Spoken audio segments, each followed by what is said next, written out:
Hello, I'm Angela Rose, President and CEO of the Harford County Chamber of Commerce. And through our Connect initiative, which stands for Chamber Organized Network for Education and Career Training, it is my pleasure to have with us today Joe DiBasilio. Did I get your last name right? Well done, Angela. It's perfect. Perfect. With Harford County Public Schools, he is the community service coordinator and pupil personnel person.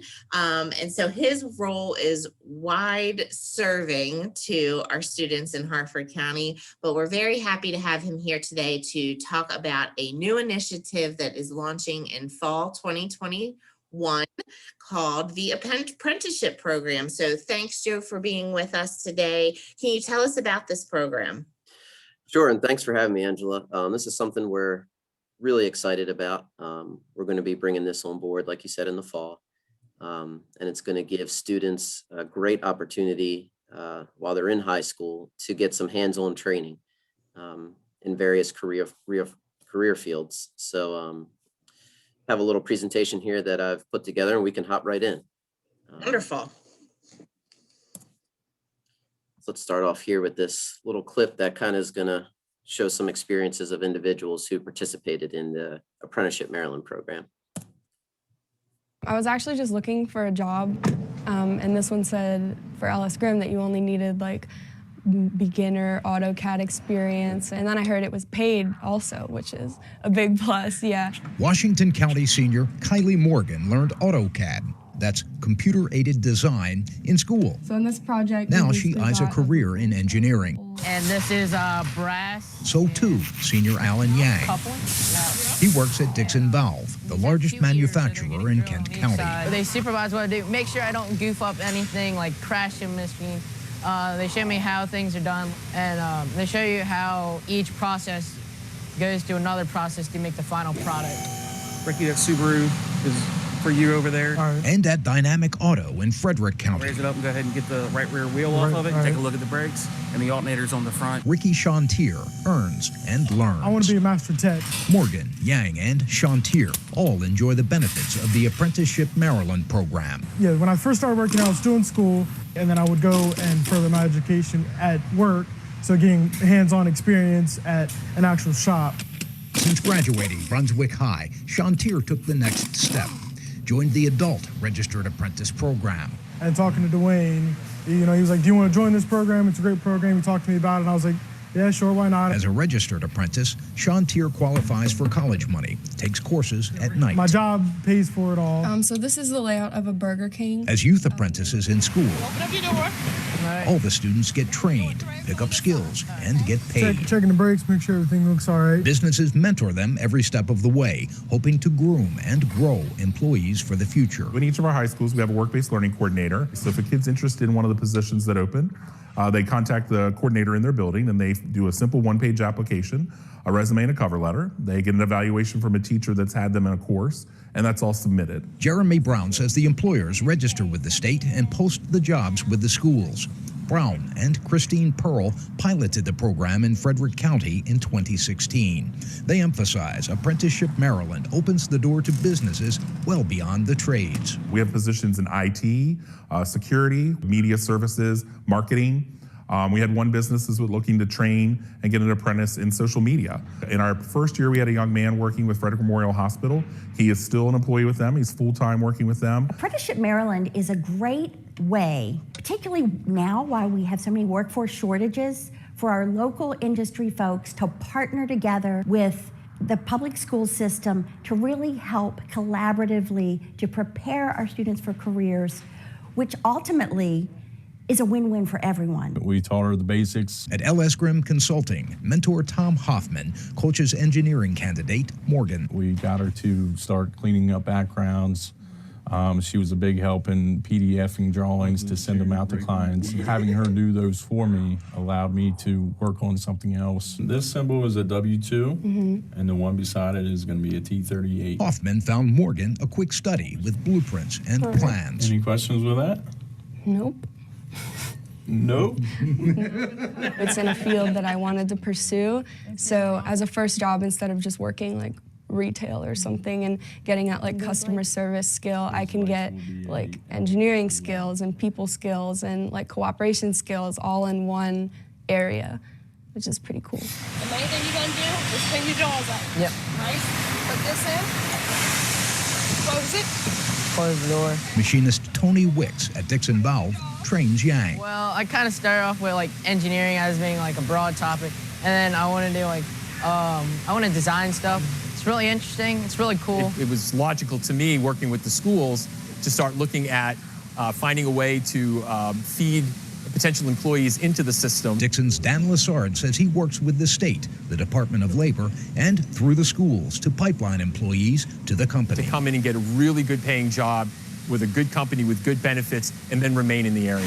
Okay, now we get that. If we can do that, that'll help, rebuild the schools, help rebuild the community in the smallest county in the state. The Maryland Apprenticeship Program has actually filled in all our entry-level positions. We actually have a waiting list for applicants.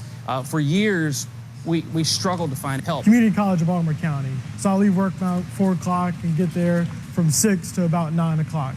And then I do that maybe 3 to 4 times a week. Shantier started with Dynamic. He wants to stay with them now. Myers is building a new shop in Newmarket. Ricky's going to be a part of that growth. Without him, we wouldn't have a reason for a bigger shop because we need people like him to actually open it and grow it. I didn't really know about cars at all. Employees find an interest, sometimes a career. And if they don't waste college dollars finding out. Employers find employees. So I was like, I'll just try it out, and I started loving it, so. The businesses provide mentors and help with related instruction. Instead of doing like extra classes your senior year, you can do this instead.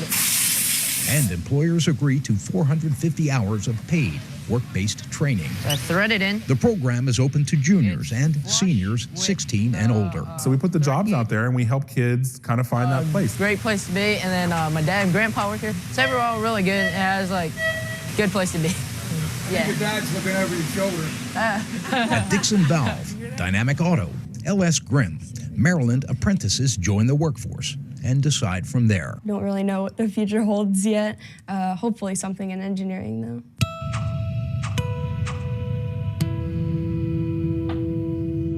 Thank you for sharing that video. It is very exciting, and to be able to bring this to Harford County with the support of the state of Maryland is incredible. And I thought that video was spot on because it really talked about the win-win and building that talent pipeline that so many of our employers and businesses need in Harford County. So great video. It definitely got me even more excited for this program.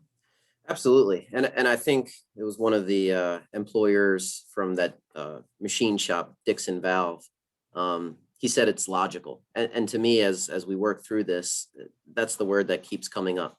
It is logical for local companies to partner with the school system and funnel kids through a program like this where they're getting valuable training as well as the opportunity to enter a career at the completion of high school. So 100% agree. The excitement level, everyone is very, very happy to be on board with this. Just to kind of transition as far as what we'll be looking at for next year. This is something that Harford County Public Schools has wanted to do for a few years. And really what gave us the in to do this was community schools. That's part of my position. Working with community schools and basically serving as a liaison between the school and the community. And Angela, you and I have talked about that program many times, but it really gave us a foothold to work with the community school coordinators that are already doing this work, connecting with businesses and organizations, and add in this apprenticeship program. And it made perfect sense. So for next year, we'll be looking to add it at what we're hoping is going to be Swan Creek School, currently at Alternative Education. It's going to be a rebranding of that school. And what's funny is this was the plan pre-COVID, was to start a hybrid program at Swan Creek where students would attend school 2 days a week and complete online coursework the other 3 days. And, before COVID wreaked havoc on the school system, this was a very innovative thought that was going on and that we were implementing. But now it's old hat. It's, oh Right. yeah, hybrid, of course. Why wouldn't you do that? But Well, what's it makes great about sense for this. It's great. It makes sense. I mean, this is that hands-on learning and social interaction, but then be able to complete coursework and exactly on your slide, that flexibility. Yep, and that's exactly it. So they have to complete a minimum of 450 hours as part of the program, which over the course of 2 years is not going to be a problem. They'll get more than that. However, with that flexibility of the hybrid schedule, that gives ample time for the students to work and gain more training, and et cetera, et cetera. So for our business partners, and as we could see from the video, they make this whole thing go. I mean, without buy-in from the community businesses, that's the program can't run. Just a couple quick notes for the businesses. The expectation is that the apprentice would be paid minimum wage, and they touched on that in the video. Employ the student for a minimum of 450 hours, which again, not going to be a problem at all with our setup. The application process is super, super simple. I would meet with a business that's interested. There's a very short 2-part application. One's a piece of paper, hard copy. The other is an online submission. Takes about 5 minutes to do both of them. And then the big piece is in collaborating with those businesses, they're going to receive on-the-job training, obviously, but then they're also receiving training at the school, follow-up coursework, depending upon the field that they're in. And we're working right now with our central office staff to develop curriculum for a number of different fields that we know we're going to have interest in from students. So the benefits, and they did a great job of touching on this in the video. The benefits are obvious. For the businesses, you get to train students, apprentices from the ground floor. So a lot of these areas, auto mechanics being one of them that was mentioned, we're partnering with Jones Junction in Bel Air, Maryland. It's hard. It's hard to find quality auto technicians. So this creates an opportunity for the business to bring those students in from a young age, from the ground floor.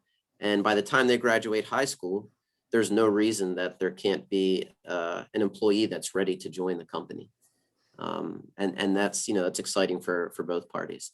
You're obviously providing training and skill for students, which is also very well needed, especially for students maybe looking for a different path outside of higher education. The trade areas are a very viable and successful option for them. And then you're helping the community and you're partnering with Harford County Public Schools. So across the board, and I go back to what that one employer said, logical. It's a win-win for everybody involved, and it's something we're super excited about.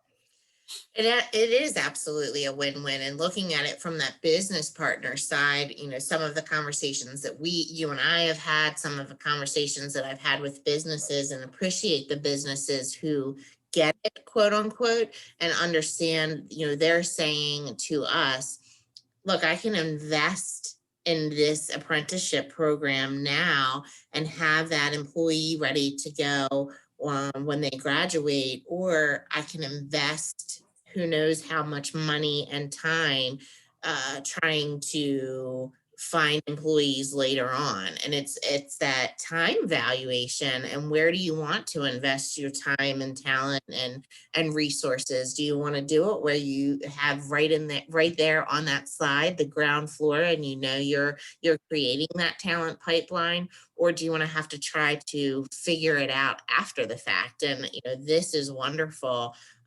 because you're getting an employee trained, that potentially employee trained the way that you want it done. So it's very exciting. Agreed.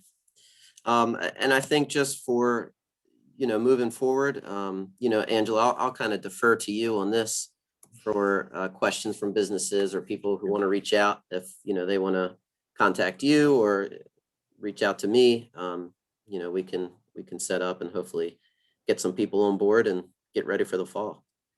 Yes, one of the things that I want to talk to you about, and again, you and I have had this conversation offline, is that you're really looking at outside of the box opportunities. It doesn't need to be a kind of that what you typically think of, that typical apprenticeship program of auto mechanic or a manufacturing and distribution employer. It can be a floral designer, so working with a florist, culinary art, so a restaurant. Can you give some of those opportunities that are out there? When someone thinks of apprenticeship program for their business, they might think, oh, well, I don't qualify. But really, what are you looking for? And the sky is the limit. If someone's willing and able to produce something and try to create something with you, you're willing to try to see if the opportunity is going to fit, correct? Absolutely. Of course, you have your traditional trade industries, like you mentioned, and we're looking to add those as well. But beyond that, there's no any business that requires some sort of training. You mentioned floral. We have a student that's interested in that. Artistic design, anything that is going to require a skill set for an employer, for an employee. We're open. We're very flexible, and we're excited to partner with anyone, like you said, who's willing. Yeah. You're talking to a barber in Bel Air, correct? So again, if someone's interested in cosmetology or being a barber, you have that opportunity. Absolutely. Yep.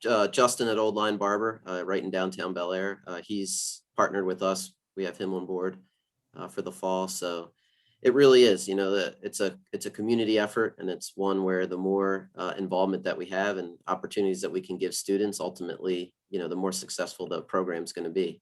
Because as we expand beyond our pilot school, then, ultimately one day, hope to offer this in as many schools across the county as possible. That's wonderful. One of the things you and I have talked about relative to businesses and kind of going through their checklist is transportation. And if a student is across the county and might not have their own transportation, there are opportunities for the school system to support getting them to that apprenticeship program if needed, correct? Well, yes, that's certainly transportation, would be something that we would work with students in special cases to get them to the employer.